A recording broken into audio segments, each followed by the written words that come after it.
On Capricorn, welcome to your weekly horoscope for the week of August 24th through August 30th of 2020. Thanks so much for joining me. Well, we got the Sun and Mercury fully locked in and loaded in your ninth house. This is definitely shining light on your beliefs, your higher wisdom, your learning, how you want to express and give the knowledge that's coming into you. It's a very spiritual house. It is about getting the downloads and the wisdom from somewhere other than here, I believe. Or it can be about higher education learning. Sure, for some of you, you might be going back to school. Capricorns, congratulations on that. But if you're not going to school this year, I think this is about, getting that higher wisdom from, shining light on the wisdom and being able to express it and give the knowledge that you get. It is like a take and give. It is about expanding to something bigger and something unknown and unseen, if you will. Mercury's there too, and Mercury's going to be trining over to Uranus in your fifth house. So there is this nice aspect with Uranus here in your fifth house, really, redefining how you express your love and creativity of yourself. This is this big revamp in Taurus where you're truly stepping into your heart, stepping into how to have fun. I think this is making Capricorns really not be so old. Capricorn can have like an old soul vibe where, and I am a Capricorn, I say that all the time in these, but, it's true. Like Capricorns can be very dry and old. And I think, Uranus is showing that we could still be, maybe dry sense of humor, but it is good to have fun and it is good to live from the heart and enjoy life. And this trine here to Mercury, we're getting information really fast, and I think we're getting a lot of downloads from this, from this higher place. And Uranus is very much the outer realms. It is, the king of the skies. Uranus is. He wants to take us higher. He wants to ascend us. So I think love is truly what we are getting the download for, and this is helping us bring us the wisdom we need, which is the wisdom of love. And it is that we need to find that creative passion to do the things that truly bring us love and happiness and joy in this life. And that's a big thing that Capricorns need to hold on to this week, because for cardinal signs, this week is heavy. Heavy. We have Venus in the 7th house, and on Monday it's making great aspects here. It's going to be in this big kite formation, in this kite pattern, and it's going to be with the moon in Scorpio in the 11th, Neptune in the 3rd, and then, of course, the grand trine part of that is to Venus in the 7th. Well, Venus in the 7th is opposing Jupiter and Pluto in the 1st house. So this is this big change, this big unseen identity shift that's been taking place within Capricorns this year. And it's about finding the beauty and the harmony and connecting to others and finding the relationships that make sense, finding the balance that makes sense. And with, the moon in Scorpio and Neptune in Pisces in the 3rd and 11th house, making sextiles to Pluto and Jupiter, which are in opposition, it's really bringing to light that your environment has to make you happy. I got to be honest, I make my environment as happy as I can be. I got all my crystals.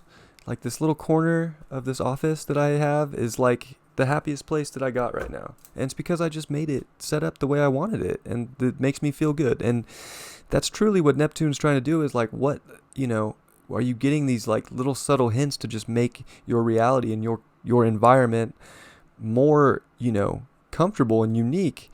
And are you just channeling it and not forcing it? And then the moon in your 11th house is trying to connect you too by disconnecting from emotions that don't serve you.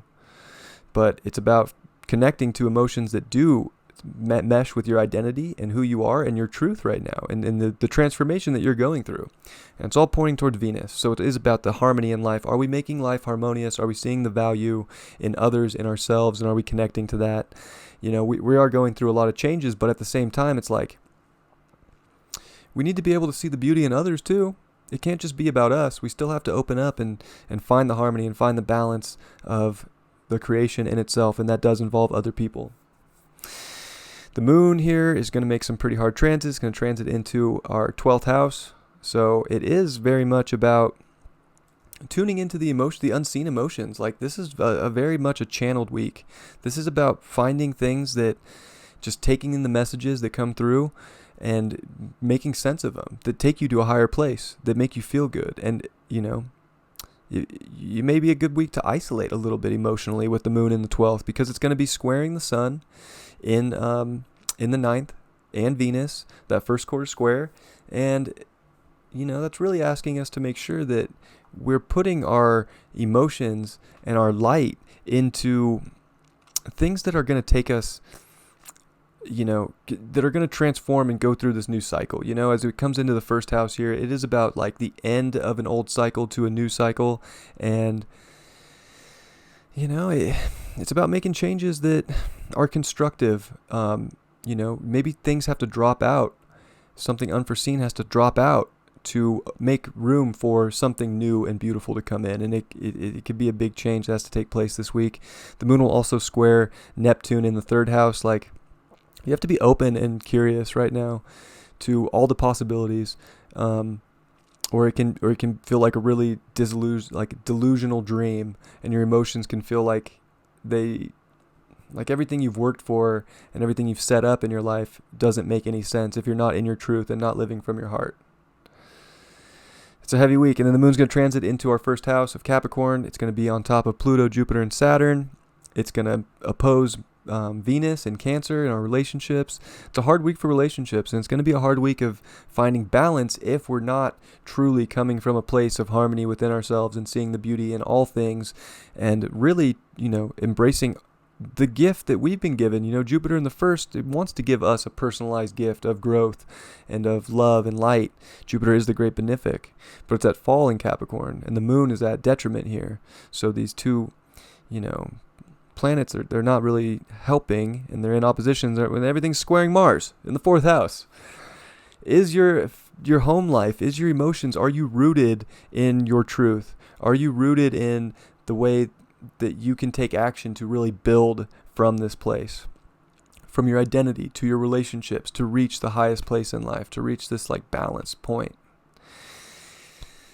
It's a lot this week. And then the moon's going to transit into the second house of Aquarius, and it's going to square Uranus in the fifth house. So if you're not truly emotionally in your truth and feeling the self-love within and being able to, hold on to that love and be that love, the end of this weekend coming is going to feel like, just this electric shock of not good. It's not going to be love, but at the same time, if it's something out of this world, it's, the universe and Uranus, who is the god of the skies, the god of the universe, if you will, coming in to electrify you, to make you realize what you do value and where the self-love is. And it truly comes from within yourself, within your soul, within your heart, and being in your true identity, your true ego, and who you really are.